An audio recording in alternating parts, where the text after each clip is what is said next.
こんにちは、ヒロです。僕がキャンピングカーを購入してからもう1年以上の月日が流れたということもあり、今回は僕が選択したキャンピングカーのオプションベスト5についてご紹介します。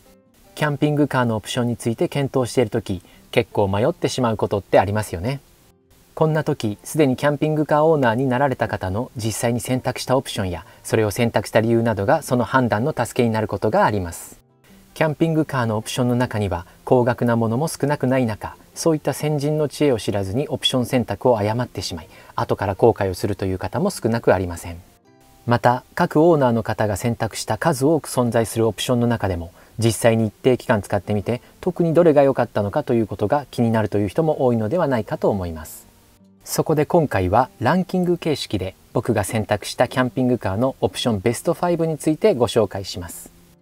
この動画を見ることでそれらのオプションの内容について詳しく知ることができるのはもちろんのことながら、それがなぜ重要なのかという理由やキャンピングカーの購入前に検討しておいた方が良いことなどもわかります。僕に限らず先にキャンピングカーオーナーになられた方の体験談に触れることは、オプション選択における検討の幅やその視野が広がることにつながりますので、ぜひ最後まで見ていってください。ちなみにこのチャンネルでは、一度きりの人生を自分らしく生きるためには、自分のこうしたい、こうありたいに一つずつ許可を出していくことが重要であると考え、その大切なきっかけとしてずっと乗ってみたかった夢のキャンピングカーを購入してみたおじさんの日常が描かれています。キャンピングカーのことや車中飯や車中泊の様子など、様々な工夫などもシェアしながらご紹介していますので、ぜひチャンネル登録をよろしくお願いします。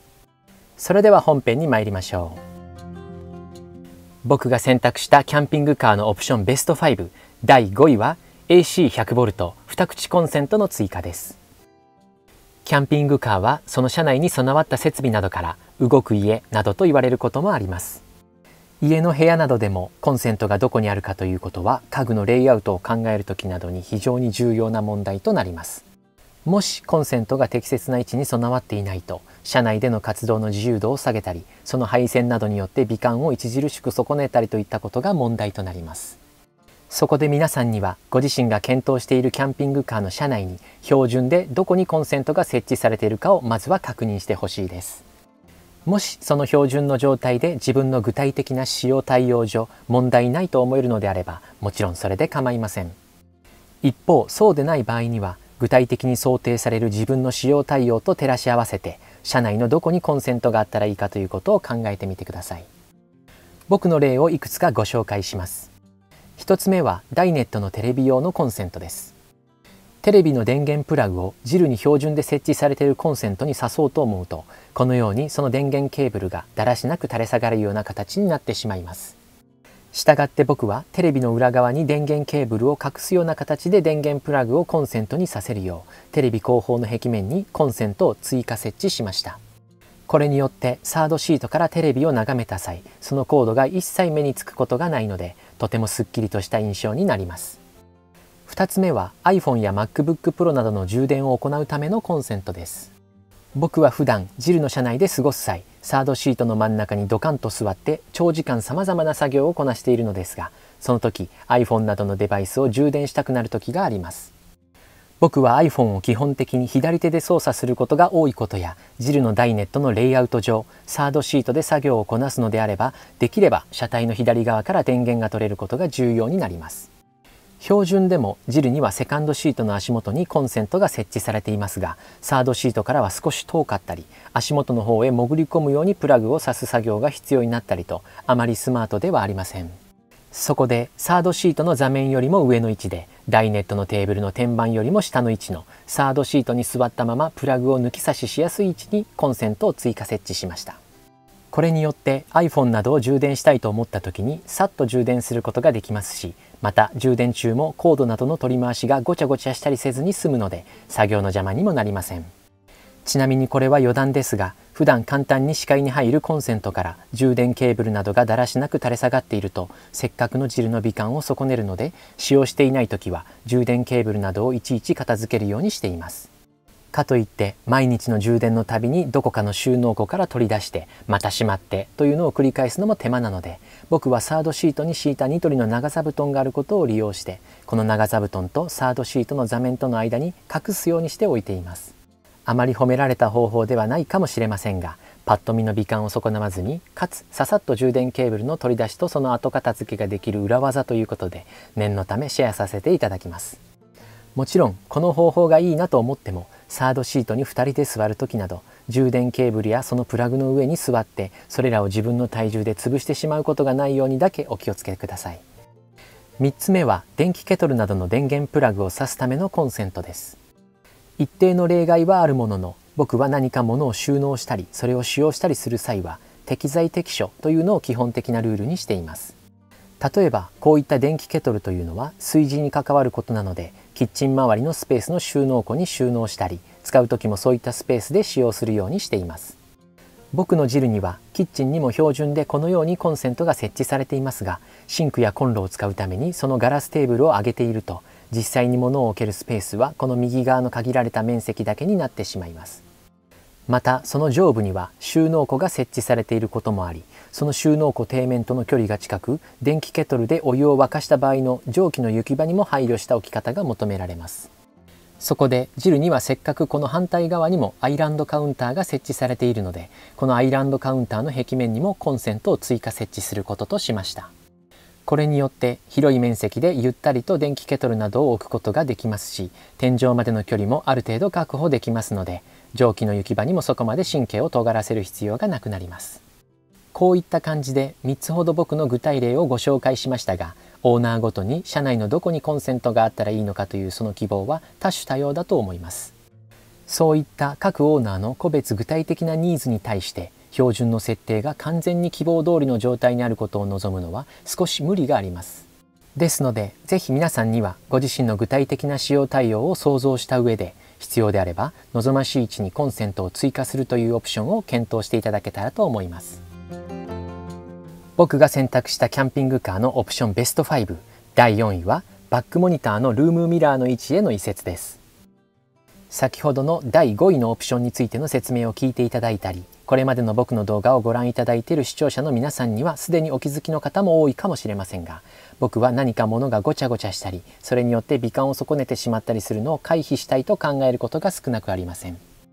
これは僕の中に例えばシンプルでスマートでスタイリッシュであること、これらの 3S が大切な価値観として存在しているからです。そんな中、バックモニターについて僕の乗っているバンテックのジルではダッシュボードに穴を開けてそこからコードを出し、バックモニターをダッシュボードに乗せるようにして固定するのが標準の設定になっています。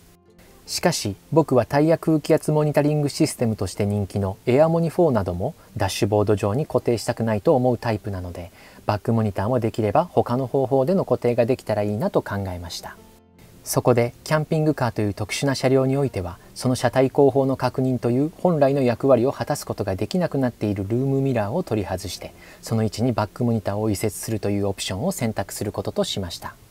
これによってダッシュボードにバックモニターの配線のための不可逆な穴を開けずに済みますし、本来の目的を失ったルームミラーを取り外すことで生まれたスペースを有効活用することで、ダッシュボード上部のスペースをすっきりさせることができます。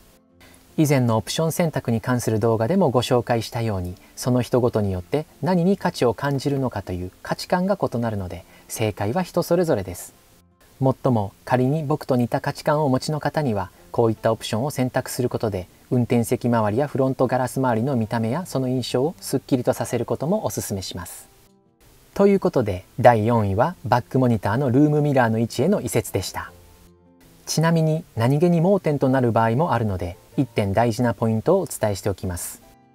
オプションの中にはもともと標準にはなかったものを新しく追加で設置するというものだけではなく、このように標準ですでにあったものを取り外したり、標準ですでにあったものの設置場所や設置方法を変更するというタイプのものもあります。オプション選択の検討の際には、何か新しいものを追加するという方向性だけではなく、こういった点にも網羅的に検討が及ぶよう少し意識を割いていただければと思います。僕が選択したキャンピングカーのオプションベスト5、第3位はカロッツェリアのサイバーナビです。カーナビも多種多様であるため、各オーナーの方ごとに様々な観点からその選択をされていると思います。そんな中でこのカロッツェリアのサイバーナビはもともといろいろな観点で優れていると言えるところがあるのですが、やはり他のカーナビと比較した際にそれらと決定的に違う点が一つあります。それはドコモインカーコネクトという社内に Wi-Fi 環境を作り出すことができるサービスに対応していることです。これだけのネット社会となった今日、Wi-Fi につながらないというのは多くの方にとってあまりにも不便ですよね。仮に運転中はともかくとしても、その停車中に動く家とも言われるキャンピングカーの車内でゆっくりと過ごす際に、そこに Wi-Fi 環境があるか否かは車内での時間の自由度や豊かさに大きく影響します。もし Wi-Fi 環境があれば、今流行りのキャンピングカーでのテレワークなども難なくこなすことができますし、通信制限なども気にすることなく YouTube やプライムビデオなどの動画を視聴することもできます。また運転中もサイバーナビ自体が通信機能を持っているようなものなので、スマホやタブレットを使わなくてもこのサイバーナビ自体で YouTube などを視聴することも可能です。もっとも運転者はその運転中にナビなどの画面を注視するのは危険なので、当然そういった点については気をつけていただく必要がありますが、例えばアニメ好きな僕の場合であれば、複数の人気のアニソンを短くつなぎ合わせたアニソンメドレーなどの動画を再生して、ドライブ中それを耳で楽しむといったスタイルで活用することもあります。もちろん停車中にはダイネットで iPhone、iPad、MacBook Pro、PlayStation などの各種通信機器を Wi-Fi 接続して調べ物をしたり動画視聴したりゲームをしたりと、まさに大活躍です。ちなみにこのサイバーナビですが、ドコモインカーコネクトの1年間無償使用権付きネットワークスティック同梱モデルのものを購入すれば、最初の1年間は通信料は一切かからず、車内で無制限の LTE データ通信が利用できます。1年経過後もさらに1年チャージで契約すれば、月換算1100円で先ほどの無制限の LTE データ通信が利用できるので、僕もそうですが毎日キャンピングカーでさまざまな作業をこなしたり、キャンピングカーをよく利用されるという方にとっては破格のサービスとなっています。僕と同じように今ご紹介した内容が魅力的だと感じる方にはとてもおすすめなオプションとなりますので、ぜひ一度ご検討ください。ちなみにでもそのサイバーナビを使ってドコモインカーコネクトの利用ができるのは、あくまでもサイバーナビに電源供給がなされている時、すなわちエンジンをかけている時だけだよねと思われる方もおられるかもしれません。しかしご存知の方も多いですが、キャンピングカーにはエンジン停止中も電源供給が可能なサブバッテリーが備わっており、通常はメインバッテリーからの電源供給で動く機器に関してもサブバッテリーからの電源供給に切り替えることができるオプション、メインサブ切り替えスイッチなるものも存在します。したがってそのスイッチをオンにすることで、エンジンを切って車内でゆっくりと過ごす際にもサブバッテリーからサイバーナビに電源供給してドコモインカーコネクトを利用することが可能です。でもそれは技術的に可能ということであって、そもそもサイバーナビという商品を作っているパイオニアやドコモインカーコネクトというサービスを提供しているドコモからすれば、そのような使用対応は規約的な問題なので認められないものになるのではないかということを気にされる方もおられるかもしれません。しかしこれも安心していただければと思いますが、僕が以前パイオニアとドコモの両方に電話で問い合わせを行ったところ、そのような使い方でも問題ないとご回答いただきました。ちなみに僕のこのチャンネルには、僕がすでに大小さまざまなコストを払った上で通った道に関しては、皆さんまでそこで時間やお金や労力といった貴重な資源を消費しなくてもスムーズに通れるようにしておくということも大切な目的の一つとして設定されています。もちろんそれでもまだ不安だという方はご自身でも改めてご確認いただけたらと思いますが、この今触れたお話に関しても役に立ったと思っていただける方がいたとしたら、僕としましてもとっても嬉しいです。ということで少し長くなりましたが、第3位はカロッツェリアのサイバーナビでした。僕が選択したキャンピングカーのオプションベスト5、第2位はフレキシブルソーラー充電器です。キャンピングカーオーナーにとってキャンピングカーの購入後に何気に一番気を使う点といっても過言ではないことは、サブバッテリーの運用問題です。皆さんご存知のように、サブバッテリーの充電方法には一般に外部充電、走行充電、ソーラー充電の3つの方法があります。当然それぞれの方法にメリットデメリットが存在します。例えば外部充電であれば、外部電源に接続することで最も安心して車内で各種機器を使用できるというメリットがあります。その一方で外部電源に接続できない場所においては当然利用できない点や、接続できる場所でも移動のたびにケーブルの抜き差しの作業が必要になるという点などがデメリットとなります。同様に走行充電であれば、外部電源に接続できなくても、またソーラーパネルを備えていなかったとしても、エンジンをかけさえすれば走行中だけでなくアイドリング状態でもサブバッテリーを充電することができるというメリットがあります。その一方でエンジンをかけなければ充電をすることができないので、あまり毎日移動しないとか、移動する場合でもその距離も短いという場合、十分なサブバッテリーの回復が期待できないといった点がデメリットになります。他にもアイドリングに関しては周囲への配慮の問題やアイドリングストップに関する条例等との関係で使用できないといった場合もあります。さらには燃料価格の高騰が連日のニュースとなる中で、貴重な燃料を消費してのサブバッテリーの回復というのは、もともと移動する目的があるときはともかくとして、そうでない場合にまで走行充電に頼らざるを得ないとしたら、ランニングコスト的なデメリットもあります。そんな中、ソーラーパネルをオプションで選択することで、外部充電や走行充電に加えてソーラー充電も利用できるようになると、今ご紹介した外部充電や走行充電のデメリットをうまく補完して、より円滑なサブバッテリーの運用が可能となります。外部充電も走行充電も、それを利用しようと思ったらケーブルを接続するとかエンジンをかけるといったオーナーによる能動的な働きかけが必要になります。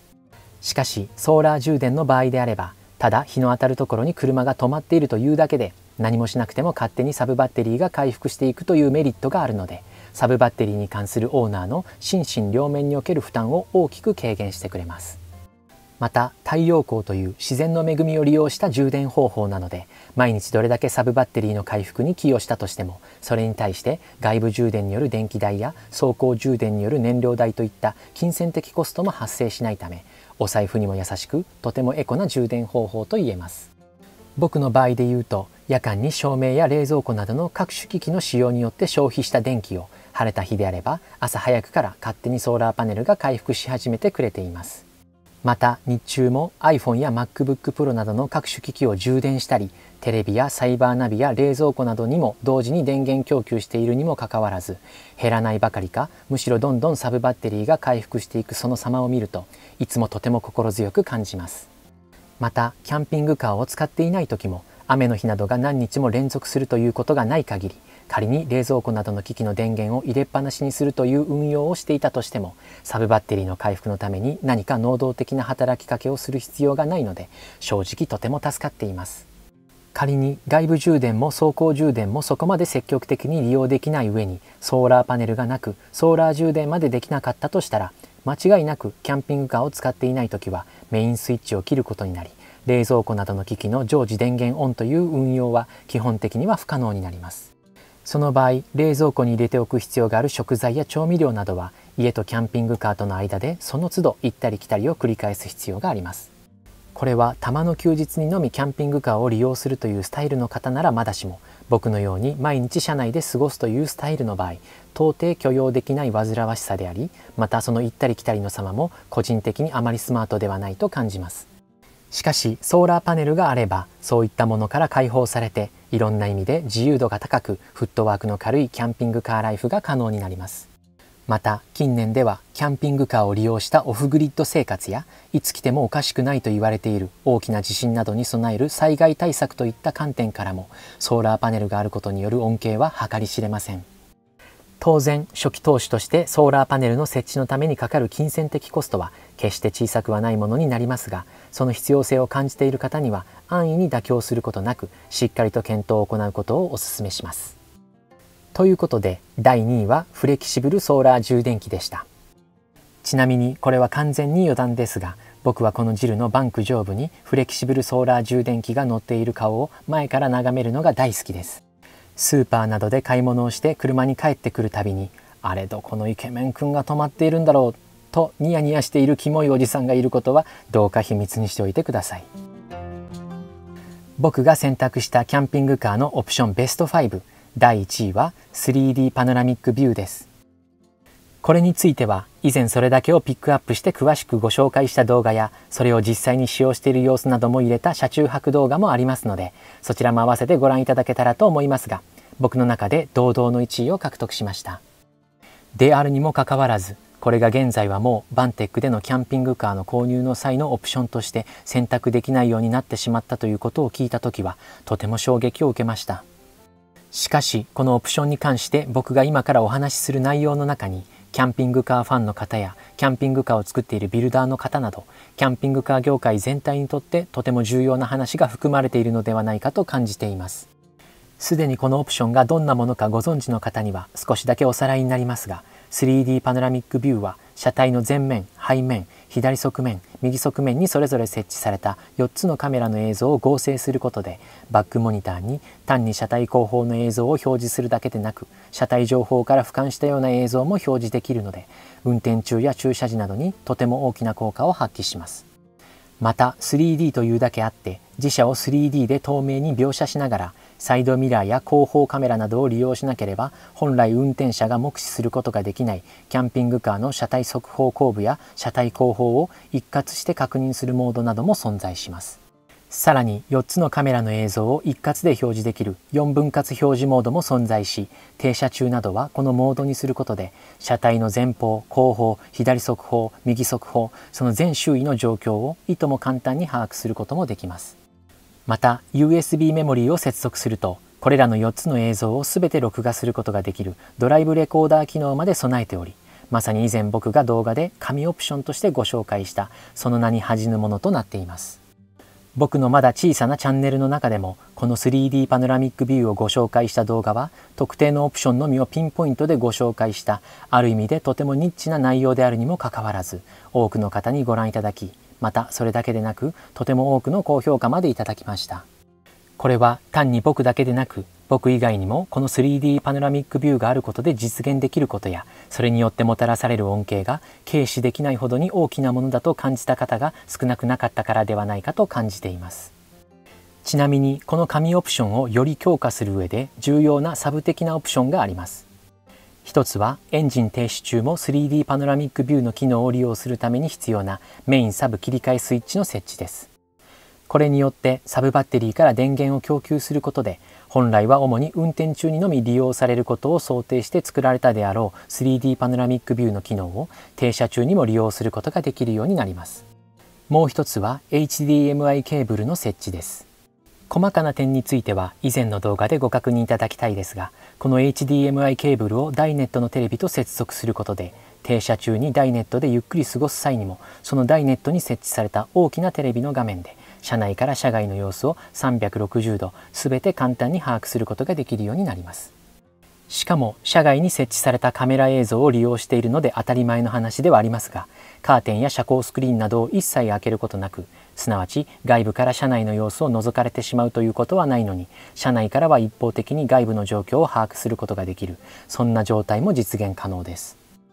例えばシャッターや防犯灯などの対策がなされた自宅駐車場がある方は、そこに大切なキャンピングカーを止めるということにあまり心配はないかもしれません。しかしそういったところに大切なキャンピングカーを普段止められるわけではない方や、普段は止められる方でも出かけた先などでただでさえ目立つキャンピングカーである上に、防犯対策のなされていない、ある意味無防備ともいえるその状況に少なからず不安を感じるという方もいらっしゃるかもしれません。僕の乗っているジルをはじめとしてキャンピングカーの中には総額が1000万円を超えるものも少なくなく、また金額のことは脇に置いたとしても、自分のお気に入りの愛車が何かのトラブルに巻き込まれるのではないかとの思いは、その車のことを大切に思えば思うほどオーナーとしては決して看過することができない大きな問題、懸念点になり得ます。もちろんそんなことは一切気にならないという方も中にはいらっしゃるでしょう。しかし単なる普通の車ではなく、長年の夢の実現としてようやく自分のもとへやってきたその大切なキャンピングカーについて、オーナーがどのように感じているのかということを想像することは、キャンピングカー業界全体の重要なテーマではないでしょうか。人によっては車外で物音がしたりすると、その物音の原因が何か分かるまで不安が消えないという方もいらっしゃいます。しかしダイネットのテレビで 3D パノラミックビューの映像を確認したら、単に猫が追いかけっこをしているだけで不安から一転、逆に癒されたということがあるかもしれません。また外から話し声などが聞こえてきた際も、近くを散歩していた優しそうな雰囲気の穏やかな感じのご夫婦が、あれエアコンの室外機だねといった感じで少し距離を取った位置で珍しそうにこちらを眺めてお話ししているだけの、そんな状況が確認できたならば、あまり心配することはないのかなと安心することができます。一方で少し言葉は悪いですが、横着そうな柄の悪いグループの方が近くをたまり場にするような気配があったり、小さなお子さんがきっと悪気はないのでしょうけれど、車の近くで決して柔らかくはないボールなどを使ってボール遊びを始めそうな感じを事前に察知できれば、エンジンをかけたり実際に移動したりしてトラブルを未然に回避することもできます。またどこかの駐車場に駐車して車を離れた際も、メインサブ切り替えスイッチをオンにして 3D パノラミックビューを常時電源オン常時録画モードにしておけば、その映像を見た第三者はそもそもその状況下で何か危害を加えるということは難しくなりますし、仮にそれを乗り越えて危害を加えた場合も証拠映像が残ることになるので、セキュリティ防犯対策としてこれほど心強いものはありません。他にもまだまだこのオプションに関してご紹介したい内容がありますが、あまりにも長くなってしまいそうなのでこれくらいにしたいと思います。いずれにしましても、この 3D パノラミックビュー単体での僕が素晴らしいと思う点は、3D で自社を透明に映すことができる点というよりは以下の3つの点です。1、アラウンドビューモニターとしての基本機能をとても見やすいレイアウトや綺麗な画像で実現していること。2、4つのカメラの映像を一括表示できる4分割表示モードも選択できること。3、録画機能が備わっていること。もし何かしらの問題点があってこの 3D パノラミックビューがオプション選択できなくなったのだとしたら、僕はそれで単に終了にしてしまうというのはとてももったいなく、その問題点を克服してでもぜひ再販してほしいと思います。そしてどうせそうなるならば、もしこういった点がこうだったらさらにいいのになという改善案も僕の中にいくつかありますので、そういったものも反映された形でさらに魅力的となった神オプションが多くのキャンピングカーファンの皆さんのもとに届く日が来たらと願っています。ということで少し暑苦しい内容もあったかもしれませんが、第1位は 3D パノラミックビューでした。今回の動画のまとめです。僕が選択したキャンピングカーのオプションベスト5。第5位は AC100V 2口コンセントの追加。具体的な車内での過ごし方、使用対応を想像して必要であれば希望する箇所にコンセントを追加してください。第4位はバックモニターのルームミラーの位置への移設。僕と同じようにシンプル、スマート、スタイリッシュであることなどが大切な方は、ダイネットの方だけではなく運転席周りの各種アイテムの配置などに関しても意識を割いてもいいかもしれません。第3位はカロッツェリアのサイバーナビ。ネット社会の今日、キャンピングカーを本当の意味で動く家にするためにもサイバーナビで利用できるドコモインカーコネクトを使って車内に Wi-Fi 環境を作り出すというのはいかがでしょうか。第2位はフレキシブルソーラー充電器。外部充電や走行充電にソーラー充電も加えることで円滑なサブバッテリーの運用を実現し、心身両面にかかる負担を軽減してより自由で開放的なキャンピングカーライフを送られてはいかがでしょうか。第1位は 3D パノラミックビュー。残念ながらこのオプションは現在選択することができませんが、僕が 3D パノラミックビューで解決しようとした課題を今後どんな方法で解決するのか、キャンピングカー業界全体として検討するきっかけになったとしたらとても嬉しいです。この動画のコメント欄では皆さんが選択したいと思うオプションや実際に選択してよかったと思うオプションなどについてもご意見を募集しています。その皆さんの貴重なご意見が僕だけではなくこれをご覧くださった多くの方のお役に立つこともあるのではないかと思うので、ぜひコメントをいただけたらと思います。それでは今後もこのような動画を投稿していきますので、もしこの動画がいいなと思ったら高評価とチャンネル登録をよろしくお願いします。ということで今回も最後までご視聴いただきありがとうございます。また次の動画でお会いしましょう。